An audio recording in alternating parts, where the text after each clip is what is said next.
When I was a boy, I remember any job that needed done around the house, my dad and my granddad would always tackle it. So I guess you could say that do-it-yourself DIY was in my genes almost. And certainly when I first got a house that didn't belong to somebody else and that I could play with myself, well, I needed to do some serious DIY, I can tell you. It was an old Victorian house built of stone that had had nothing done for maybe 40 or 50 years, and I soon learned how to rewire a building, put central heating in, and demolished and plastered too many walls to even begin to think about now. And it still continues today, as you can see from all the stuff that's stacked around me.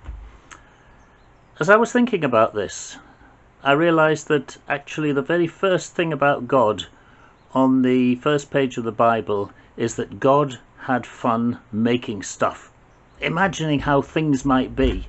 And that's a theme that continues right through the scriptural stories, as there's great admiration for people who make beautiful things. And of course, Jesus himself is described as, well, he would be a general builder in today's terminology, I think, rather than just a carpenter. And then St. Paul, he worked with his hands, creating stuff, and recent research suggests he worked in the theatre, making scenery and costumes. Of course, do-it-yourself isn't the same thing as I did it my way. And a lot of people have discovered in lockdowns that doing it your way actually leads you to the emergency room at the local hospital. And there's been quite a significant rise in people injuring themselves in one way and another because of do-it-yourself. I've been thinking about that contrast. Doing it yourself, which can be a very good thing, but doing it my way, which has its own challenges and consequences.